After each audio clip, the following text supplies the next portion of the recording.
ইফতারিতে যাদের মুচমুচে আলুর চপটা খেতে পছন্দ, আজকের রেসিপিটা শুধু তাদের জন্য। অনেকেরই ধারণা বেগুনের মতো আলুর চপটা নাকি মুচমুচে হয় না।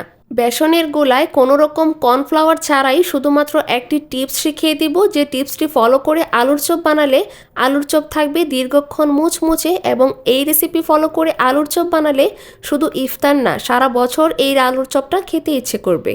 প্রথমেই চুলায় একটা কড়াই বসিয়ে এতে সামান্য পরিমাণ তেল দিয়ে আমি 3টা শুকনো মরিচ ভেজে নিয়েছি। এরপর দিয়ে দিলাম পেঁয়াজ কুচি। যেটা আমি বেরেস্তা করব, যার জন্য বড় রসুনের 1 কোয়া রসুন আমি ফালি করে তারপর পেঁয়াজের সাথে এটাকেও বেরেস্তা করে নিব। আর পেঁয়াজ বেরেস্তা করার সময় সেটা কিন্তু অতিরিক্ত পরিমাণে ভাজা যাবে না, তাহলে আবার সেটা পুড়ে যেতে পারে। আলুর চপের ভর্তাটা বানাতে যা যা লাগবে, 2টা সেদ্ধ আলু এবং নিয়েছি ধনেপাতা কুচি, 3টা শুকনো মরিচ এবং পেঁয়াজ রসুনের বেরেস্তা, এবং সাথে নিয়েছি আমি ভাজা জিরে গুঁড়ো।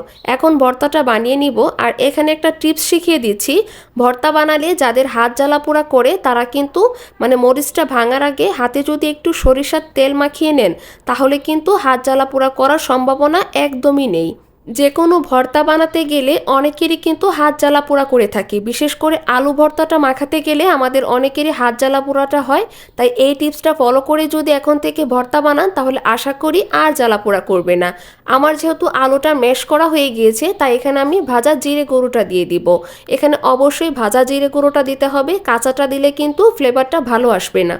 আলুর চপ বানাতে গেলে অবশ্যই কিন্তু আলুটাকে ভালো করে ম্যাশ করে নেবেন, ভালো করে এটাকে মথে নিতে হবে। তা না হলে কিন্তু চপের শেপ দিতে গেলে এবং বেসনে এটা ডুবাতে গেলে কিন্তু সেটা ভেঙে যেতে পারে। এদিকে আমার আস্তে আস্তে সবগুলো আলুর চপই কিন্তু বানানো শেষ, চপগুলো রেডি। এখন চলেন বেসনের গোলাটা তৈরি করি। প্রথমে বাটিতে নিয়ে নিলাম 1 কাপ বেসন এবং 1/2 চা চামচ মরিচের গুঁড়া, 1/2 চা চামচ হলুদের গুঁড়া এবং 1/2 চা চামচ ধনিয়ার গুঁড়া এবং স্বাদ মতো লবণ। এখন শুকনো উপকরণগুলো সবগুলো একসাথে উইক্সের সাহায্যে ভালো করে মিশিয়ে নেব। এরপর এখানে 1 কাপ পানি দিয়ে সম্পূর্ণ গোলাটাকে আমি তৈরি করে নিব। বেসনটা ভাঙানোর সময় এই বেসনটাতে আমি পর্যাপ্ত পরিমাণ চালের গুঁড়া মিক্স করে দিয়েছিলাম, যার জন্য কিন্তু এই গোলাটাতে আমার এক্সট্রা করে আর চালের গুঁড়া মিক্স করতে হবে না এবং কর্নফ্লাওয়ারও দিতে হবে না। বেসন পারফেক্টভাবে গোলানো হয়েছে কিনা কিভাবে বুঝবেন? বেসনের মধ্যে একটা আঙুল ডুবিয়ে দিবেন। যদি দেখেন আঙুলটাতে এরকম বেসন ভালোভাবে লেগে যায়, তাহলে বুঝবেন বেসনটা একদমই রেডি। আলুর চপ ফুলকো হওয়ার জন্য বেকিং সোডা অথবা বেকিং পাউডার একদম গোলার সাথেই মিক্স করবেন না। ভাজার আগ মুহূর্তে এটাকে ভালো করে মিক্স করে নেবেন। এবং এখানে এটা মুচমুচে করার জন্য আমি কিন্তু কোনো কর্নফ্লাওয়ার দিব না। কড়াইয়ে ভাজার জন্য যে তেলটা, সে তেলটা একদম ভালো করে হিট হলে সেখান থেকে অল্প পরিমাণে একটু তেল নিয়ে বেসনের গোলার সাথে মিশিয়ে নেব। এতে করে কিন্তু বেসনটা অনেকটাই মুচমুচে হবে, আলুর চপটা এখান থেকে কোট করে তারপর দিলে এটা অনেকটাই মুচমুচে হয়। কারণ অনেকেরই বাসায় দেখা যায় কর্নফ্লাওয়ারটা থাকে না, কিংবা অনেকেই দামের জন্য সেটাকে কিনতে চায় না। তাই তারা এই টিপসটা ফলো করে আলুর চপ বানিয়ে দেখতে পারেন, সত্যি অবাক হয়ে যাবেন। এতে করে আলুর চপটা থাকবে দীর্ঘক্ষণ মুচমুচে এবং খেতেও এটা অনেক ক্রিস্পি হয়।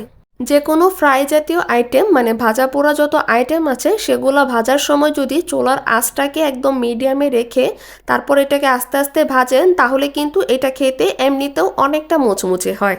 আমার কিন্তু প্রথম বেসটা ভাজা শেষ। এখন যে বাকি চপগুলো রয়েছে সেগুলো বেসনের মধ্যে ডুবিয়ে আমি তেলের সাথে আবারও এগুলাকে ভেজে নিব।